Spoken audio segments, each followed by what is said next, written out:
కేసీఆర్ గారు 10 ఏళ్ల కాలంలో అనేక రంగాల్లో ఈ రాష్ట్రాన్ని అగ్రభాగాన్ని నిలబెట్టారు. అది కొనసాగింపే మా లక్ష్యం. మేము అధికారంలో ఉన్నా ప్రతిపక్షంలో ఉన్నా మాది తెలంగాణ ప్రజల పక్షం. ఆ తెలంగాణ ప్రజల పక్షాన మేము నిరంతరం పోరాటం చేస్తాం. ఇవాళ రేవంత్ రెడ్డి గారు ఇలాంటి కేసులు ఇంకా కూడా పెట్టొచ్చు, కానీ మేము ఎవరం కూడా అధైర్యపడే ప్రశ్నే లేదు. అందరం కలిసికట్టుగా పార్టీ వీటిని ఎదుర్కొంటుంది. సో కేటీఆర్ గారు కూడా ఆయన సంపూర్ణమైన విశ్వాసంతో ఉన్నారు, మేమందరం కూడా సంపూర్ణమైన విశ్వాసంతో ఉన్నాం. ఈ కేసు కేవలం ఒక కుట్రపూరితమైన కేసు, ఇక్కడ ఎలాంటి తప్పు జరగలేదు కనుక ఆయన కడిగిన ముత్యంలాగా రేపు బయటకు వస్తారు. మాకు ఆ ధైర్యం ఉంది కనుక, తప్పు చేయలేదు కనుక విచారణకు వెళ్తాం. మేము న్యాయస్థానాలకు సహకరిస్తాం, అధికారులకు కూడా సహకరిస్తాం. మాకు అధికారుల మీద గాని న్యాయస్థానం మీద గాని మాకు విశ్వాసం ఉంది. కేవలం రేవంత్ రెడ్డి మీద మాకు విశ్వాసం లేదు. ఆయన ముఖ్యమంత్రిగా తప్పుదో పట్టిస్తున్నాడు కనుక, ఆయన ఆలోచనలు మాకు తెలుసు కనుక, అందువల్ల ఆయన మీద మాకు విశ్వాసం లేదు కానీ మేము చెప్పాను తప్ప వేరే ఏం లేదు. సో ఇక్కడ ఈ రోజు కోర్టులో వచ్చినటువంటిది కూడా కొంతమంది తప్పుడు ప్రచారం చేస్తున్నారు సోషల్ మీడియాలో. ఏదో శిక్ష పడ్డదనో, అసలు కేసే ఓడిపోయిందనో, ఏదో తప్పు జరిగిందనే విధంగా కొంతమంది సోషల్ మీడియాలో కొంతమంది కాంగ్రెస్ పార్టీ నాయకులు పిచ్చి కూతలు కూస్తా ఉన్నారు. ఇక్కడ చెప్పదలుచుకుంది ఏంటంటే, అసలు విచారణే ప్రారంభం కాలేదు. ఇది తప్పుడు కేసు, దీన్ని క్వాష్ చేయాలని మేము వెళ్ళాం. ఇక న్యాయస్థానం విచారణ జరగాలి అని అన్నదే తప్ప ఇక్కడ తప్పు జరిగిందనో, అవినీతి జరిగిందనో, శిక్ష వేసిందో అనే ప్రశ్నే లేదు ఇక్కడ.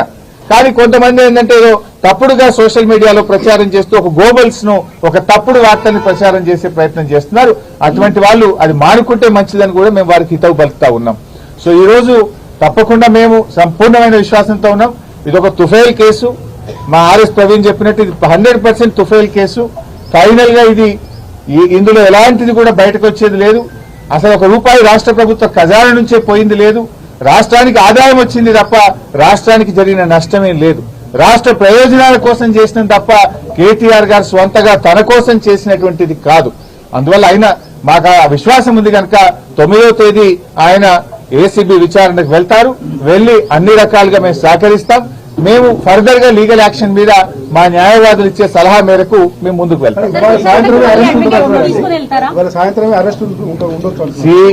ఏముంటది అంటే దానికి ఏం భయపడతాం. ఇవాళ చేస్తాడా, రేపు చేస్తాడా, ఈ అక్రమ అరెస్టులకు మేము భయపడేటోళ్ళం కాదు. ఇదేం మాకు కొత్త కాదు కదా.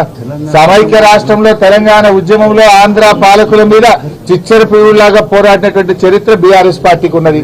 గతంలోనే మేము అరెస్ట్ అయినాం. తెలంగాణ కోసం పోరాటంలో కేటీఆర్ గారు అరెస్ట్ అయ్యి వరంగల్ జైల్లో పడ్డారు.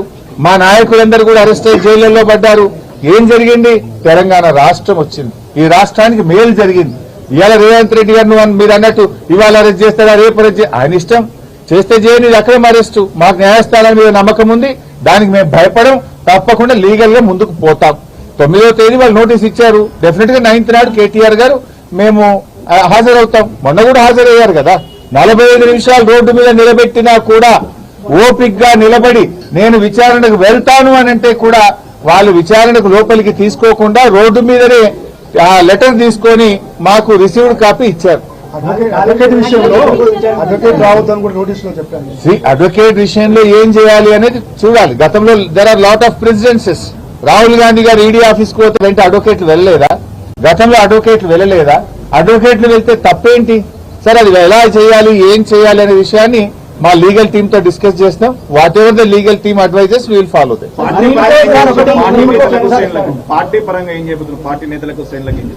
ఏం చేయాలని మేము ఆలోచిస్తాం. మేము కూడా డెఫినెట్ గా పార్టీ ముఖ్య నాయకులందరూ కూడా ఇక్కడ సమావేశం అయి ఉన్నాం. గవర్నమెంట్ యొక్క చర్యల్ని బట్టి పార్టీ పరంగా మేము ఎలాంటి నిర్ణయాలు తీసుకోవాలనే దాని మీద చేస్తాం. ఒకటి మాత్రం క్లియర్ బై సార్, ఆయన అరెస్ట్ చేయని ఇంకా 100 కేసులు పెట్టని రేవంత్ రెడ్డి ప్రశ్నించడం ఆగది. రేవంత్ రెడ్డి ఈ ప్రభుత్వం ప్రజలకు ఇచ్చిన హామీలు అమలు చేసే విషయంలో బీఆర్ఎస్ పార్టీ పోరాటం ఆగదు. We will go on fight. ఆయన మీద పోరాటం చేస్తూనే ఉంటాం, ఆయనను ప్రశ్నిస్తూనే ఉంటాం, వాళ్ళ అవినీతిని బయటపెడుతూ ఉంటాం, వాళ్ళ ఫెయిల్యూర్స్ ను కూడా ప్రజాక్షేత్రంలో బట్టబయలు చేస్తాం. ప్రజల పక్షాన, రైతుల పక్షాన, మహిళల పక్షాన, కార్మికుల పక్షాన మా పోరాటం